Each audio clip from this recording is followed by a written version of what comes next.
11 రోజులలో తిలోత్తమ అప్సరస మంత్ర సాధన సిద్ధిస్తుందా?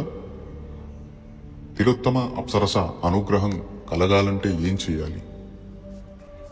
అందరికీ నమస్కారం. ఈరోజు మనం తిలోత్తమ అప్సరస సాధనను స్పష్టంగా సరళంగా ఎలా చేయాలో తెలుసుకుందాము. ఈ సాధన చేయాలంటే ముందుగా ప్రశాంతమైన వాతావరణం, ఏకాంతమైన వాతావరణాన్ని మనం సాధన కొరకు ఎంచుకోవాలి. అంటే జనసంచారం లేని ప్రాంతాన్ని ఎంచుకోవాలి. శుభ్రమైన ప్రాంతాన్ని, ఎక్కువగా జనసంచారం ఉండే ప్రాంతాన్ని మీరు గనక ఎంచుకుంటే ఈ సాధన ఫలించకపోవచ్చు. ఈ సాధన మొత్తము 21 రోజుల అనుష్ఠానం ఉంటుంది. పౌర్ణమి రోజున మీరు ఈ అనుష్ఠానాన్ని ప్రారంభించాలి. ఈ యొక్క మంత్రజపం అనేది బ్రహ్మముహూర్త సమయంలో లేదంటే రాత్రి 10 గంటల తర్వాత మీరు శుభ్రమైన అవస్థలో ఉండి మంత్రజపం చేయాలి. ఈ సాధన సమయంలో, ఈ సాధన చేసే రోజులలో ఆహార నియమాలు తప్పనిసరి. మాంసాహారము, మద్యపానము, ధూమపానము ఇలాంటివి సేవించకుండా, అలాగే పూర్తి సాత్విక ఆహారం అనేది తీసుకోవాలి. ఇంకా బాగా చెప్పాలంటే పండ్లు, పాలు వీటి మీద మాత్రమే ఆధారపడి మీరు చాలా పవిత్రమైన అవస్థలో ఈ అనుష్ఠానం చేయాలి. మీ ఇంద్రియాలను అదుపులో పెట్టుకొని 21 రోజుల అఖండ బ్రహ్మచర్యాన్ని పాటించి, సాధన కాలంలో ఎక్కువగా మౌనాన్ని పాటించి, గుప్తాతి గుప్తమైన పద్ధతిలో ఎవరికీ తెలియకుండా ఈ అనుష్ఠానం అనేది చేయాలి. ఈ యొక్క మంత్రానుష్ఠానంలో మీరు రుద్రాక్షమాలను వినియోగించవచ్చు, స్ఫటికమాలను వినియోగించవచ్చు. ఎరుపు రంగు ఆసనము, ఎరుపు రంగు వస్త్రధారణ అనేది కూడా ఇందులో చెయ్యాలి. ముఖ్యంగా తిలోత్తమ అప్సరసకి సంబంధించిన యంత్రమును మీరు ఈ సాధనలో వినియోగించండి. జపం చేస్తున్నప్పుడు మీరు మీ యొక్క ఏకాగ్రత, మీ చిత్తశుద్ధి అనేది సాధన మీదనే ఉండాలి, మంత్రజపం మీదనే ఉండాలి. జపం చేసే రోజులలో చాలా రకాల ఆటంకాలు వస్తాయి.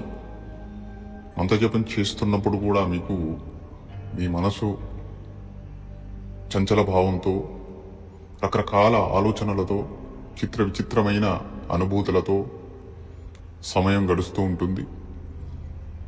గురు పర్యవేక్షణలో ఈ అనుష్ఠానం చేయాలి. అలాగే సాధన ఆఖరి రోజున ఒక మాల హోమం చేయవలసి ఉంటుంది. హోమ మిశ్రమంలో ఆవు నెయ్యి, కాస్తంత బెల్లము, మల్లె పువ్వులు, ఈ ప్రకారంగా ఇంకొన్ని సామాగ్రులను మిశ్రమంగా చేసి మీరు ఆహుతికి వినియోగించాలి. ప్రతిరోజు 2500 సార్లు జపించాలి. ప్రతిరోజు కూడా. ఈ రోజు 2500 సార్లు జపించారంటే రేపటి రోజు, ఎల్లుండి, ఆ తర్వాత రోజు కూడా మీరు 2500 ఈ ప్రకారంగా జపిస్తూనే ఉండాలి 11 రోజుల వరకు.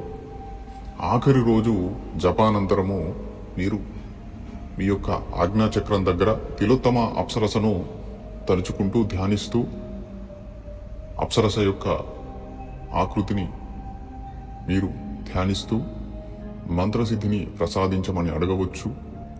ఈ మంత్ర సాధన సిద్ధి పొందితే సాధకుడిలో ఆకర్షణ శక్తి పెరుగుతుంది.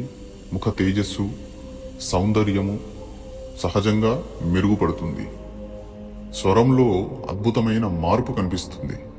అంటే ఆకర్షణీయవంతంగా స్వరం ఉంటుంది అని అర్థం.